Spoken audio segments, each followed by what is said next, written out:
सुट्ट्या लागल्या. प्रतीक, अहो तो आपला प्रतीक हो, गण्या गण्या आणि राधिका म्हणजे आपली भळ. आम्ही ठरवलं खूप भटकायचं, या गावातून त्या गावात, त्या गावातून या गावात. आम्ही एका गावात थांबलो. गावात हॉटेलचा पत्ताच नव्हता, म्हणून राधिकाने एक आयडिया काढली. आपण ना खीर बनवूया. ठरलं. आम्ही एका धर्मशाळेत मुक्काम करतो. कोपऱ्यात 3 दगडं मांडली, त्याला चूल केली. चुलीत तुराट्या, गवड्या, लाकडं घातली. खीर रटरटली. खिरीचा खमंग वास सुटू लागला. आमच्या पोटातले कावळे जोर जोरात फुटबॉल खेळू लागले. खीर ताटात घेतली, मनसोक्त खाल्ली. पातेलं भरतायला दिलं. थोडीशी खीर उरली होती, फक्त थोडीशी. या पण सकाळी खाऊया, प्रतीक म्हणाला.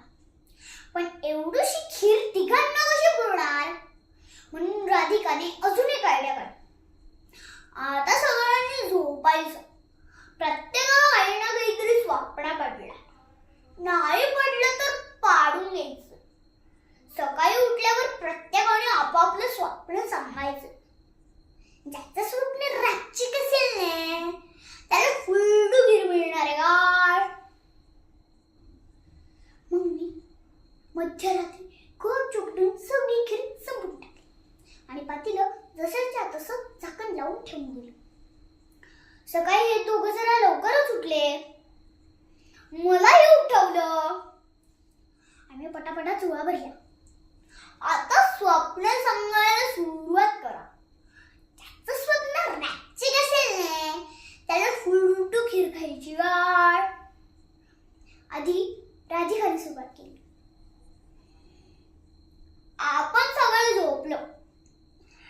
मध्यरात्री अचानक दारावर टाकटाक झाली. मी जागा झालो. दरवाजे उघडले. भेटत तर काय, सगळे पुढारी उभे. आपली जब सेन्नी की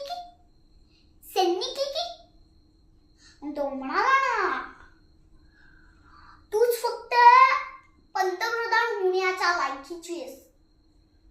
सर्वांना पंतप्रधान केला काय. आई पडलं तर जन्नत काढतो.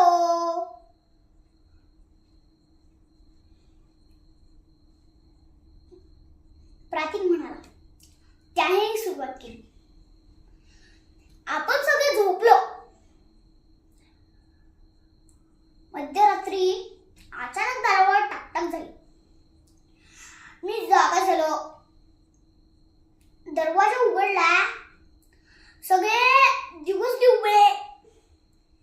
ब्रह्मदेव मला म्हणाले, तूच फक्त स्वर्गाच्या राजवणीचा लायकीचा आहेस. मी पुष्पपणाच्या कंपनीतून विमानाच्या स्वर्गात गेलो. तिथं माझा राज्याभिषेक झाला. याच्यापेक्षा भारी स्वप्न नसतंय. नसलेल्या खिरेसाठी भांडताना मला हसूच आलं. थांब, आधी हिचं तर ऐकू, मग ठरवू. मग मी ही सुरुवात केली. आपण सगळे झोपलो. अचानक दरवाजा टाकटाक झाली. मी जागे झाले. दरवाजा उघडला. बघते तर काय, बाप रे बाप, अबो, एवढा मोठा राक्षस. त्याने माझा गळा पकडला आणि कातडी कट्टासत म्हणाला, आत्ताच्या आत्ता ती पातेल्यातली खीर खाऊन टाक, नाहीतर हा सोट्या तुझ्या डोक्यातच घाली. मग मी ती अख्खी खीर खाऊन टाकली. मग ती म्हणाली ना, राधिका, आईला खोटारडीने सगळं खीर खाऊन टाकले. आपली जब सैन्य क्रिकेट.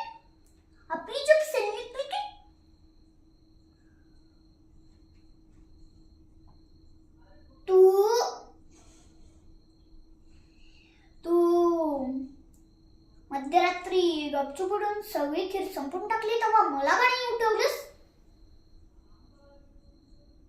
ही राधिका गेली होती ना पंतप्रधानाच्या जागेवर, आणि तू तर काही बोलूच नकोस. तू गेला होता ना स्वर्गात इंद्राच्या जागेवर. दोघं मोकळ्या पातेल्याकडे बघत बसले आणि मी मोकळी हसत बसले. धन्यवाद.